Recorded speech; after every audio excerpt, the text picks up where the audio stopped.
On the top floor of a towering apartment building, I resided in the comforting embrace of my cozy abode. It was a typical evening, and I had invited a couple of close friends over for a night of spine-tingling scares through the medium of horror movies.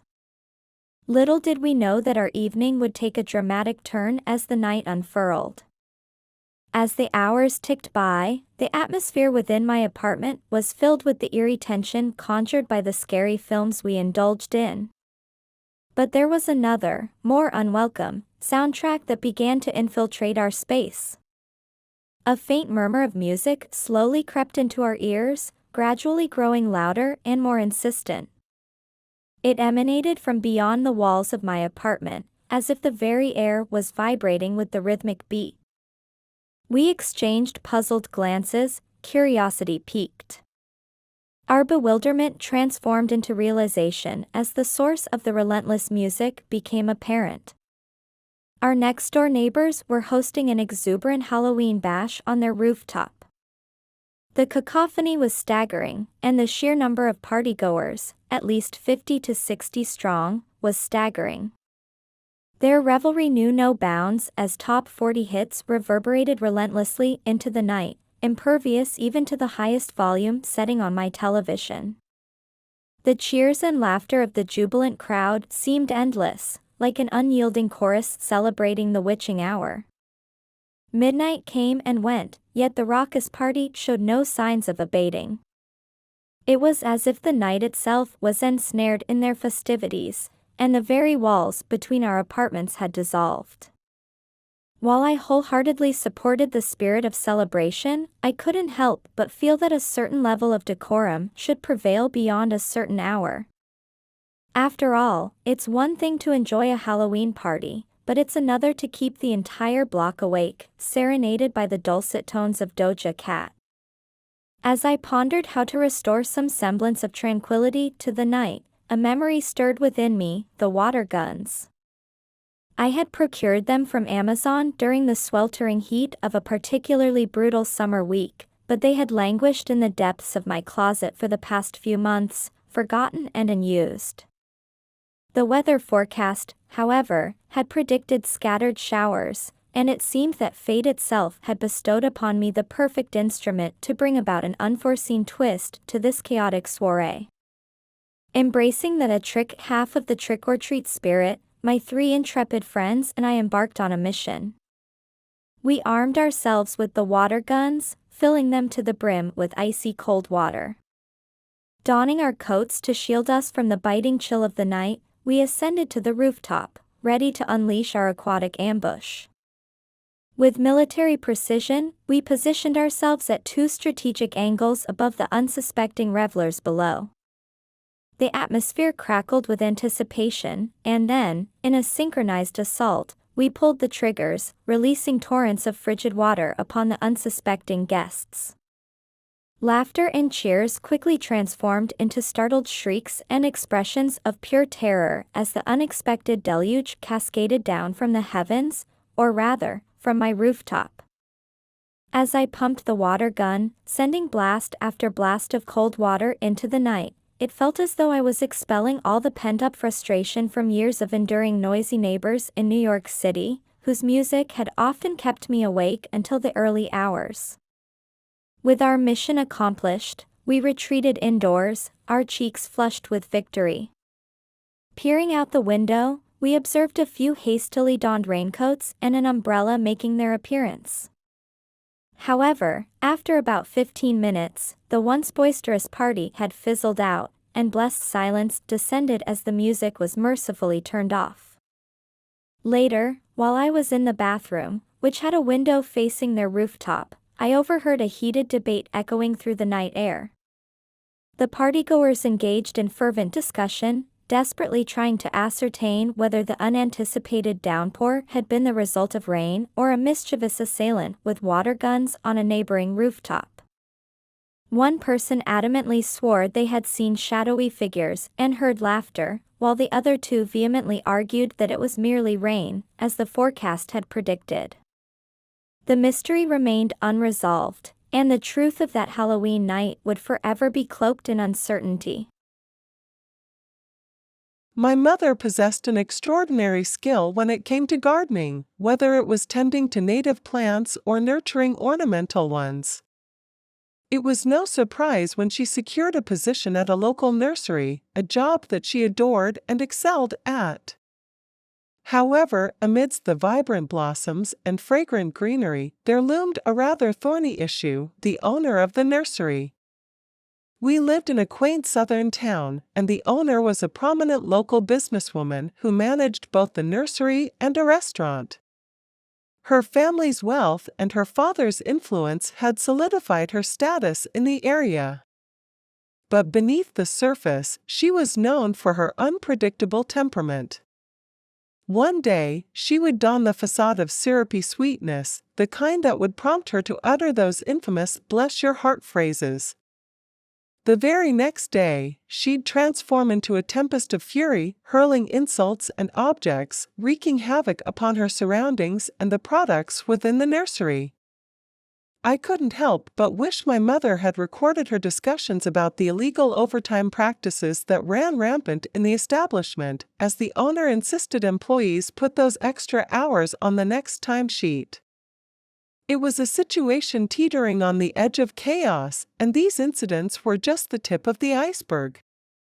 As Halloween drew near, an unsettling encounter with the owner unfolded. She approached my mother with a peculiar request. She wanted an anchor to be carved into a pumpkin. The problem was that my mother had no tools for such a task, not even a simple knife. Politely, she inquired, "Okay, what should I use for that?" The owner's response was a curt "figure it out," followed by an abrupt departure. My mother, in a quandary, enlisted the help of a coworker to find suitable tools. However, their search yielded no results. Frustrated and determined to fulfill her employer's request, the coworker decided to approach the owner once more to inquire about the necessary tools. This innocent query triggered an explosive reaction from the owner, who erupted into a fit of rage, hurling accusations of insubordination. Furious, the owner began to take matters into her own hands, grabbing pumpkins and even damaging some in the process. She stormed inside and unleashed her anger on the manager, who happened to be her friend. The manager, in turn, descended upon my mother and her coworker, berating them for their perceived insubordination. They tried to explain their side of the story, but their words fell on deaf ears. The manager firmly stated that they were expected to carry out the owner's commands without question, even if it meant purchasing the required tools themselves. Dejected but resolute, my mother's final response to the manager was, "Well, I didn't have an attitude then, but I certainly do now." The following day, when my mother returned to work, she was met with a disheartening sight. The display she had diligently crafted for the front of the business had been utterly dismantled. Her hard work lay in ruins, but she chose to swallow her grievances and remain silent. Later, she was summoned by the owner, who conveyed her belief that my mother's behavior was nothing short of insubordination. She declared that, given her attitude, my mother was no longer a suitable fit for the nursery. This news left my mother profoundly disheartened, and she reached out to me for support. I was incensed by the injustice of it all, but my mother's response caught me by surprise. She texted me, asking, "Do you know anywhere that's still selling pumpkins?" Remarkably, the nursery was the only place still offering pumpkins after Halloween. Thanks to my mother's insider knowledge, I knew the place was devoid of security, and I knew precisely when the place would be deserted. Moreover, the owner had indeed asked my mother to carve one of their pumpkins. Thus, on one fateful day, on my way home, I seized the opportunity to liberate a pumpkin from the nursery. When I arrived home, my mother shared her ingenious plan to return her keys to the nursery in a perfectly carved pumpkin. Her cunning gesture was an act of quiet revenge, a way of expressing her sentiments without uttering a word. We marveled at her handiwork before she dropped it off. As I drove by the nursery later, I couldn't resist a glance at the aftermath. The pumpkin, now smashed and forlorn in the back, stood as a testament to our quiet defiance. It was a small act of vengeance that spoke volumes. The satisfaction of witnessing the owner's composed demeanor as she was forced to express polite gratitude to my mother was worth every moment.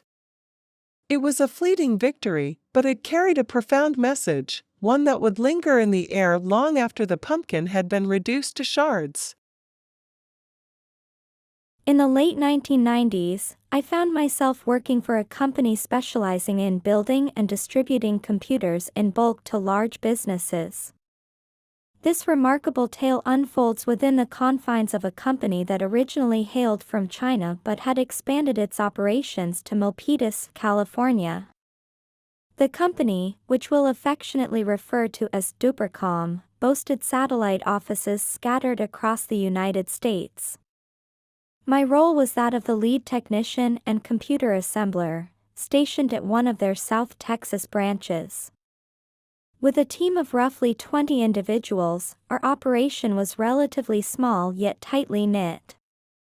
The front of the building housed bustling sales offices, while the cavernous warehouse in the rear brimmed with computer components of every kind. Our story's antagonist, who couldn't have been more fittingly named Susanna, reigned as our office manager.